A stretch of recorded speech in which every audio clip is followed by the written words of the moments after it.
Hello there.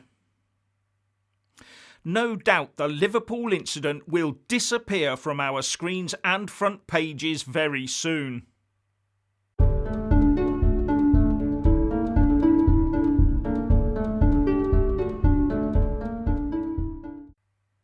As per usual, please like, subscribe and comment below. And when subscribing, please do press that little bell, but also select the all option, or you won't get any notifications when I publish a new video. Move along, nothing to see here. We must let the police get on with doing their job. Please give them space, give them time, lots of time, while the press quickly moves on to other things. When's the next Strictly Comes circus? No, within a couple of days it will have gone through that process of a flash in the pan to the black hole of UK press reporting. The press, it seems, only yammers on month after month, year after year, where certain elements are in train. But here I suspect it will turn into a non-story, all on the basis of not getting in the way of a current investigation, as well as preventing any backlash. And any raising of warning levels will be forgotten, and all talk of being vigilant will quickly morph into pandemic vigilance. So you will be glad to know that nothing happened yesterday outside a hospital in Liverpool. It was all a figment of your imagination, and you should remain confident that the thing that didn't happen yesterday will never not happen again, especially at the upcoming Christmas markets with armed police in attendance. That's right, dear viewers, we have nothing to fear from these fictitious events, because here in the UK we don't have a problem when it comes to people wishing us harm. After all, our government would certainly never allow such persons to live within our community, and any ne'er-do-well would almost certainly have a great deal of trouble entering our country, because we are so safe with a 20-mile wide moat around good old Blighty, don't you know? And if you do suspect there are those that live amongst us in our society who would want to cause us harm, then you must be a far-right racist and a danger to society. We must therefore not for one moment allow such thinking as this, and such content should be heavily censored and even prosecuted. And this is what will be at the forefront of police minds in the coming days. And if we were really in danger here in the UK, we would have witnessed such events like yesterday's, which didn't happen, occurring over the past few years in Europe. Yet nothing of its sort has happened in mainland Europe at all. Well, according to the BBC anyway, so nothing to worry about at all, folks. And once the story's buried, there will be no debate or discussion about who's, the whys and the wherefores. And because it's not out in the open, lessons will not be learned. So the dangers will continue, with the only response authorised being emojis, social media profile images and lots of hand-wringing. With the fault being apportioned to, well, you know exactly where the blame will be placed. In the wrong place. But you and I will not be able to openly discuss anything about it due to the heavy censorship surrounding these issues. There is a narrative that must be followed at all and any cost or threat to the rest of us. Anyway, while that sort of thing isn't going on in the UK, we find that tensions are getting more taut by the day in Northern Ireland. But before I get onto that, I just want to say a massive thank you to all my Super Thanks, Patreon and PayPal supporters, as well as those that do buy a mug with my mug on it. Links in the descriptions box below. You really do help me keep this channel going. We're now hearing that the EU is planning to publish its retaliatory measures against the triggering of Article 16 by Brexit UK.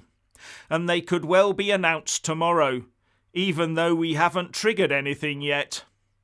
And the word is this will include putting tariffs on UK goods going from the UK into the EU, so pushing prices of UK goods up in the EU in the run-up to Christmas. In fact, there's even talk that suspending the Brexit deal in its entirety could be within the list of proposals. So our friends and partners definitely want the UK exporters to have as miserable a Christmas as Brussels can force on them, while imposing misery on the people of Northern Ireland through the protocol, where tensions are now running very high. And this comes after the EU post-Brexit negotiator, EU Commission Vice President Maros Šefčovič, said that there had been a welcome change in tone from the UK side on the negotiations.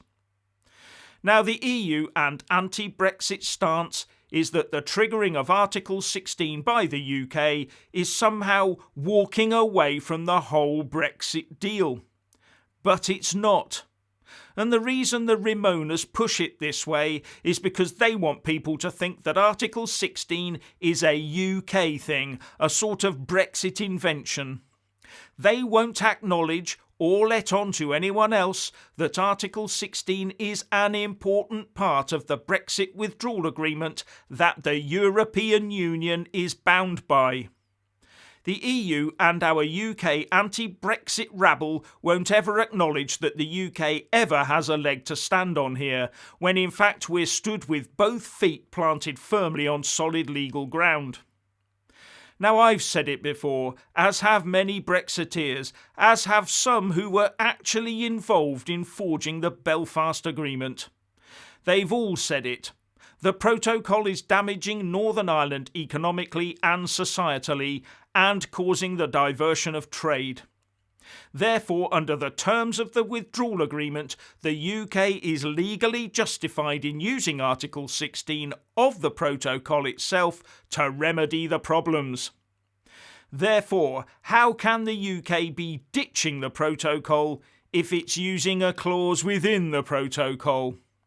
Further, Article 16 does not allow the UK to interfere with the second treaty we have with the EU, the Trade and Cooperation Agreement. If the UK doesn't break that Trade and Cooperation Agreement, how can the EU punish us by ditching parts or even all of it? How can they impose tariffs and the like on the UK for not breaching the Trade and Cooperation Agreement? Now that would be a first, but this is the EU we're talking about here. Their approach is that they don't like what we're doing, so they can wheel out any old punishment device they like. For them, acting lawfully or unlawfully doesn't matter. It's just part of overriding nation-state sovereignty. And Maros Šefčovič is also running the EU-Swiss talks. And today he had a meeting with the Swiss Minister of Foreign Affairs, Ignacio Cassis, about re-kickstarting the failed talks on getting Switzerland further under EU control. If you remember, the Swiss had a patchwork setup of loads of separate deals with the EU. But the EU wanted it all lumped into one, but that would mean Switzerland coming under Brussels control and ECJ jurisdiction, so they rejected it. Here's some of what Šefčovič said in his speech after the meeting today. It takes two to tango. What we now need from Switzerland is the unambiguous political will to engage with us on the real issues that count and a credible timetable. And then he went on to what all this would entail for Switzerland. Therefore, we need to tackle the real structural issues, the dynamic alignment with EU law, a level playing field between Switzerland and the EU, a functioning dispute settlement mechanism, but also Switzerland's regular financial contribution to the EU cohesion policy for the future.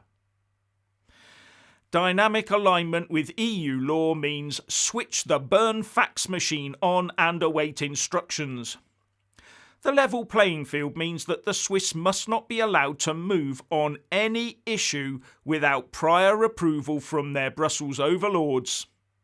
And I love this one, a functioning dispute settlement mechanism. We all know that means the European Courts of Justice and nowhere else. And the EU wants Switzerland to pay for the privilege too. And I bet the EU has designs on the Swiss stock markets as well. The Swiss like the Brits, just want to trade, but the Eurocrats are attempting to force a one-sided, one-way system of control over another country. Does all that sound vaguely familiar? The Swiss should not allow themselves to be sucked into that one, especially as the EU has visions of running their foreign and defence policies too in the long run. And with the Russian bear pacing and growling at the EU borders, how could the Swiss maintain their famous neutrality? In fact, I'm trying to work out how the Republic of Ireland is going to fare with their now phony neutrality in the long run, already being full members and tied into the Eurozone to boot. But to end on a couple of lighter notes, firstly, it seems that the company Royal Dutch Shell is going to up sticks, decamp its headquarters and move from the Netherlands to join the rest of the company in the UK. But Brexit, the Ramonas squeal as they recoil in horror. Well, it seems the Shell move is despite Brexit, with the business secretary Kwasi Kwarteng saying it's a clear vote of confidence in the UK. And not so long ago, the pro-EU anti-Brexit lobby was gloating that Shell would likely be moving everything to the Netherlands because of its low tax rates. But Biden and his international tax policies might have put the mockers on that one. But the Ramonas now seem to be complaining that Shell is only moving here because of our tax policies. Make your mind up, Ramonas. Either it's good to move your company HQ for tax reasons, or it isn't. And the other good news is that despite all the doom-mongering, the poultry trade has announced there will be a sufficiency of turkeys this Christmas to supply every UK table that wants one with a nice plump bird. And it seems to have been saved by a Brexit-style temporary visa system for seasonal workers.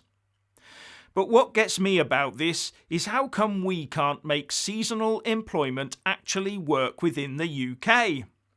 How come it can be viable for workers to come here from the EU every year for just 1 or 2 months' employment? Anyway, I'll end on one little thought. It seems that as a member of the EU, the UK lost all its policy making and negotiating expertise. And here's what one city source is quoted by the Telegraph as saying: "The UK is evolving its own regime. It's working on its own regulations, which it hasn't had to do on its own for many, many years. We've now got to tackle that. And the sooner the better, I say, because judging by that statement, one has to wonder where the fault for the banking crisis of 2008 in the UK really lies." So what's your opinion on Brussels' punishment plans for the UK? Please like and comment below.